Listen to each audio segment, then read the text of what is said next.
আসসালামু আলাইকুম ভিউয়ার্স, আমি জেসমিন। এই মুহূর্তে আপনারা সবাই কানেক্টেড আছেন জেসমিনস বেবি কেয়ার টক ইউটিউব চ্যানেলটির সাথে। আপনি কি চান আপনার সন্তান শুধু পরীক্ষায় ভালো নম্বর না পেয়ে জীবনের সমস্যাও নিজে নিজে সমাধান করতে শিখুক? তাহলে আজ থেকেই একটি বিষয় বদলান। সন্তানকে সারা দিন বইয়ের সামনে বসিয়ে রাখবেন না, কারণ বুদ্ধিমান শিশু মানেই যে বেশি পড়ে তা নয়।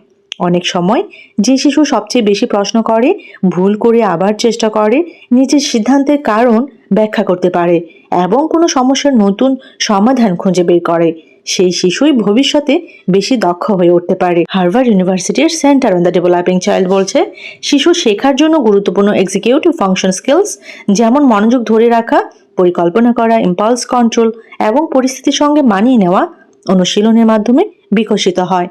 আজকের ভিডিওটিতে আমি আপনাদের সাথে শেয়ার করব এমন 6টি অভ্যাস যেগুলো সাধারণ পড়াশোনার টিপসের চেয়ে একটু আলাদা, একটু ডিফারেন্ট।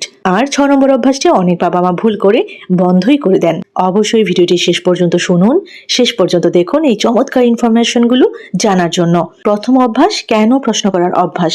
আপনার সন্তান যদি সারাক্ষণ প্রশ্ন করে, আকাশ নীল কেন, বৃষ্টি হয় কেন, গাছের পাতা সবুজ কেন, পাখি উঠতে পারে কিন্তু মানুষ পারে না কেন, তাহলে বিরক্ত হয়ে বলবেন না এত প্রশ্ন করো কেন, বরং বলুন তোমার কি মনে হয় কেন এমন হয়। এই একটি পরিবর্তন শিশুর চিন্তার ধরন বদলে দিতে পারে, কারণ আপনি তখন শুধু উত্তর দিচ্ছেন না, শিশুকে ভাবতে বাধ্য করছেন। ছোট্ট একটা প্যারেন্টিং ট্রিক আপনাদের সাথে শেয়ার করি। সন্তান কোনো প্রশ্ন করলে সঙ্গে সঙ্গে উত্তর দেওয়ার আগে বলুন, তুমি আগে তোমার ধারণাটা বলো, তারপর একসঙ্গে উত্তর খুঁজুন। যেমন শিশু যদি বলে চাঁদ আমাদের সঙ্গে সঙ্গে আসে কেন, আপনাকে বলছি, আপনি হয়তো বললেন তোমার কি মনে হয়, শিশু হয়তো তখন বলবে হয়তো চাঁদ আমাদের পেছনে পেছনে আসে। এখন আপনি বলতে পারেন চলো আজ রাতে জানালা দিয়ে দেখে ব্যাপারটা বুঝে দেখি। এখানেই তৈরি হচ্ছে কিউরিসিটি, রিজনিং এবং অবজারভেশন। হার্ভার্ড ইউনিভার্সিটির গবেষণা ভিত্তিক রিসোর্সেও শিশুদের প্রশ্ন, অনুসন্ধান, খেলা এবং অর্থপূর্ণ ইন্টারাকশনের মাধ্যমে চিন্তার দক্ষতা গড়ে তোলার গুরুত্ব তুলে ধরা হয়েছে। 2 নম্বরের অভ্যাসটি ভীষণ ইন্টারেস্টিং, আমাকে শেখাও অভ্যাস। এটি আপনার সন্তানের জন্য একটি অসাধারণ ব্রেইন হ্যাবিট হতে পারে। সন্তান কোনো কিছু পড়ে এলে তাকে শুধু জিজ্ঞেস করবেন না কতটুকু পড়েছ, বলুন এখন আমাকে এমনভাবে বোঝাও যেন আমি কিছুই জানি না। ধরুন সে আজ পানিচক্র পড়েছে, আপনি বলুন আমাকে শিক্ষক হয়ে বোঝাও, টিচার সেজে বোঝাও। সে যদি নিজের ভাষায় বলতে পারে তাহলে আপনি বুঝতে পারবেন সে বিষয়টি কতটা বুঝেছে আর কোথায় আটকে যাচ্ছে সেটাও বোঝা যাবে খুব সহজেই। বিষয়টি আরো মজার করুন, বলুন আজ তুমি শিক্ষক, আমি ছাত্র। শিশু বোর্ডে দাঁড়িয়ে আপনাকে শেখাবে। এতে শুধু তথ্য মনে রাখা নয়, বোঝানো, সংগঠিত করা, স্মৃতি থেকে তথ্য বের করা এবং চিন্তাকে ভাষায় প্রকাশ করার অনুশীলন হয়। হার্ভার্ড হেলথ এক্সিকিউটিভ ফাংশনের মধ্যে focus, planning, working toward goals এবং অ্যাবস্ট্রাক্ট থিঙ্কিং এর গুরুত্ব ব্যাখ্যা করেছে। 3 নম্বর অভ্যাসটি আরও ইন্টারেস্টিং, প্রতিদিন একটি নিজে সমাধান করো সমস্যা দিন। বুদ্ধিমান সন্তান তৈরি করতে বাবা মায়ের একটি বড় ভুল হলো সন্তানের প্রতিটি সমস্যার সমাধান বাবা মা করে দেওয়া। জুতোর ফিতা বাঁধতে পারছে না, মা করে দিলেন। খেলনা ভেঙেছে, বাবা ঠিক করে দিলেন। বন্ধুর সঙ্গে সমস্যা হয়েছে, মা ফোন করে সমাধান করে দিলেন। এভাবে সন্তান সমস্যা মুক্ত হয় ঠিকই, কিন্তু প্রবলেম সলভিং স্কিল অনুশীলনের সুযোগ কমে যায়। তার বদলে বলুন তুমি কিভাবে এটা ঠিক করতে পারো বলে মনে হয়, তারপর 2-3টি সম্ভাব্য সমাধান ভাবতে দিন। যেমন তোমার খেলনাটা ভেঙে গেছে, আমরা কি করতে পারি। শিশু বলতে পারে আঠা দিয়ে লাগাবো, নতুনভাবে ব্যবহার করব, বাবা মায়ের সাহায্য নেব। এখানে লক্ষ্য সঠিক উত্তর নয়, লক্ষ্যটা হলো সমস্যা, তা থেকেই চিন্তা, চিন্তা থেকে বিকল্প সমাধান এবং বিকল্প সমাধান থেকেই একটা পারফেক্ট সিদ্ধান্ত নেওয়া। এই ধরনের প্ল্যানিং এবং প্রবলেম সলভিং এক্সিকিউটিভ ফাংশন ডেভেলপমেন্টের গুরুত্বপূর্ণ অংশ। 4 নম্বর অভ্যাস, প্রতিদিন 10 মিনিটের একঘেয়েমি।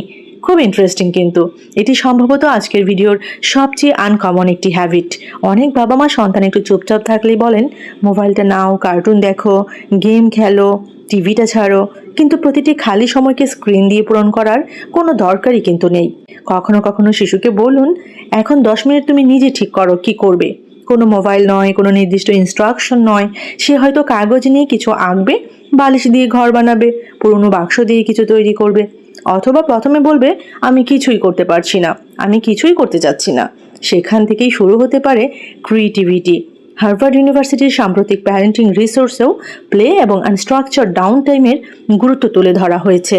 প্লেফুল অ্যাক্টিভিটিস শিশুদের এক্সিকিউটিভ ফাংশন এবং সেলফ রেগুলেশন অনুশীলনের সুযোগ দেয়। তাই সবসময় শিশুকে এন্টারটেইন করার দায়িত্ব বাবা মায়ের নয়, কিছুটা সময় তাকে নিজের চিন্তার সঙ্গে থাকতে দিন। 5 নম্বর অভ্যাস, আজ আমি কি ভুল করেছি? এই প্রশ্নের অভ্যাস, এটি অত্যন্ত শক্তিশালী একটি হ্যাবিট। রাতে ঘুমানোর আগে সন্তানকে জিজ্ঞেস করুন, আজ তুমি কোন একটা ভুল করেছ। প্রথমে শিশুটি হয়তো বলবে, আমি কোনো ভুল করিনি। তখন আপনি বলুন, আমি আজ একটা ভুল করেছি, আমি তোমার সঙ্গে একটু বেশি রাগ করে কথা বলেছি। এবার শিশুকে বলুন, তুমি আজ এমন কি করেছো যেটা কাল আরো ভালোভাবে করতে পারবে। লক্ষ্য শিশুকে লজ্জা দেওয়া নয়, লক্ষ্যটা হলো সেলফ রিফ্লেকশন শেখানো। যে শিশু নিজের ভুলকে বিশ্লেষণ করতে শেখে, সে ধীরে ধীরে নিজের আচরণ এবং সিদ্ধান্ত নিয়েও ভাবতে শেখে। হার্ভার্ড ইউনিভার্সিটি এক্সিকিউটিভ ফাংশন ফ্রেমওয়ার্কে সেলফ রেগুলেশন, ফ্লেক্সিবিলিটি প্ল্যানিং এবং নিজের আচরণ পরিচালনা দক্ষতাকে গুরুত্বপূর্ণ কোর স্কিলস হিসেবে বর্ণনা করা হয়েছে। তাই সন্তান ভুল করলে বলবেন না, তুমি কিছুই পারো না। বলুন, ভুল হয়েছে, এবার বলো পরের বার কিভাবে অন্যভাবে করতে পারো। এই একটি বাক্য শিশুর কাছে ভুলকে ব্যর্থতা নয়, শেখার সুযোগ হিসেবে তুলে ধরে। 6 নম্বর অভ্যাস, ঘুম, শরীরচর্চা, মস্তিষ্কের বিশ্রামকে পড়াশোনার অংশ বানান। অনেক বাবা মা মনে করেন বাচ্চা যত বেশি পড়বে তত বেশি বুদ্ধিমান হবে, কিন্তু শিশুর মস্তিষ্কের জন্য শুধু পড়ার সময় নয়, ঘুম, শারীরিক নড়াচড়া এবং রিকভারিও খুব গুরুত্বপূর্ণ।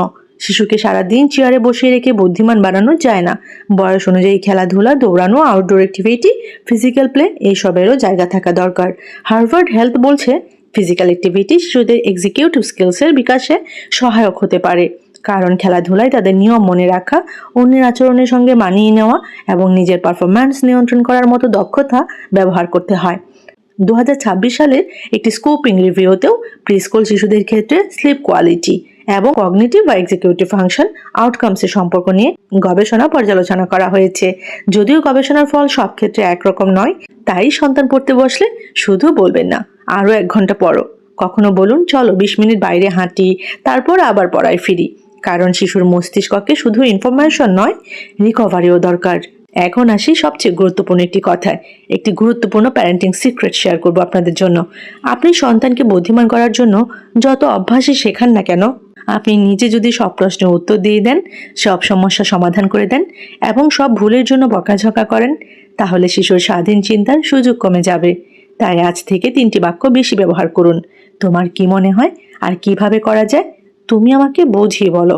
এই 3টি প্রশ্ন শিশুর সঙ্গে আপনার কথোপকথনের ধরনই বদলে দিতে পারে। ডক্টর এপিজে আব্দুল কালাম স্যারের শিক্ষা ভাবনা এবং জীবন দর্শনের অন্যতম বড় শিক্ষা ছিল শিশুর স্বপ্ন, কৌতূহল, জ্ঞান এবং সৃজনশীল চিন্তাকে উৎসাহ দেওয়া। তাই ওনার ভাবনার সঙ্গে সামঞ্জস্য রেখে আমরা বলতে পারি, শিশুকে শুধু উত্তর মুখস্থ করাবেন না, তাকে প্রশ্ন করতে, স্বপ্ন দেখতে এবং নিজের উত্তর খুঁজতে শেখান। কারণ ভবিষ্যতের পৃথিবীতে শুধু অনেক তথ্য জানা নয়, তথ্যকে ব্যবহার করে চিন্তা করা, সমস্যা সমাধান করা এবং নতুন কিছু তৈরি করতে পারাই বড় শক্তি। 7 দিনে একটি স্মার্ট চাইল্ড চ্যালেঞ্জ আপনাদের সাথে শেয়ার করব। আজ থেকেই একটি ছোট চ্যালেঞ্জ শুরু করুন। ডে 1, 5টি কেন প্রশ্ন করুন। ডে 2, সন্তানকে বলুন, আজ তুমি আমাকে একটা বিষয় শেখাও। ডে 3, একটি ছোট সমস্যা দিন এবং সমাধান তার কাছ থেকে শুনুন। Day 4, 10 minute screen free play দিন। ডে 5, রাতে জিজ্ঞেস করুন, আজ তুমি কি শিখেছ। ডে 6, একসঙ্গে কোনো বাস্তব জিনিস পর্যবেক্ষণ করুন, গাছ, আকাশ, পোকা, পানি বা রান্না।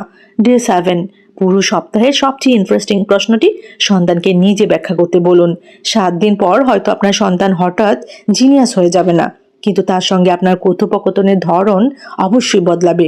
আর দীর্ঘমেয়াদে এই ধরনের নিয়মিত অনুশীলনী গুরুত্বপূর্ণ। কিন্তু মনে রাখবেন, সন্তানকে বুদ্ধিমান করার কাজ শুধু বই কিনে দেওয়া নয়, তার চারপাশে এমন একটি পরিবেশ তৈরি করা যেখানে সে প্রশ্ন করতে পারে, ভুল করতে পারে, আবার চেষ্টা করতে পারে, নিজের মতামত বলতে পারে, সমস্যা সমাধান নিজে খুঁজতে পারে এবং সবচেয়ে বড় কথা, নিজের চিন্তাকে মূল্য দিতে শেখে। আপনার সন্তান যদি আজ কোনো অদ্ভুত প্রশ্ন করে, তাকে থামাবেন না।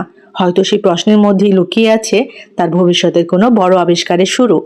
ভিডিওটি যদি আপনার কাছে ভালো লেগে থাকে, অবশ্যই আমাকে কমেন্টে লিখুন, আমার সন্তান প্রশ্ন করবে, আমি তাকে থামাবো না। তো কেমন লেগেছে আজকের এই ভিডিওটি অবশ্যই আমাকে কমেন্ট সেকশনে জানাবেন। আর এরকম ছোট বড় আরো অনেক ইনফরমেটিভ ভিডিওস পেতে চ্যানেলটির সাথে কানেক্টেড থাকবেন। Jasmine's baby care talk YouTube channel. সবাইকে অসংখ্য ধন্যবাদ জানাচ্ছি যারা যারা শেষ পর্যন্ত ভিডিওটি দেখেছেন। সবাই ভালো থাকবেন, বাচ্চাদেরকে ভালো রাখবেন। আল্লাহ হাফেজ।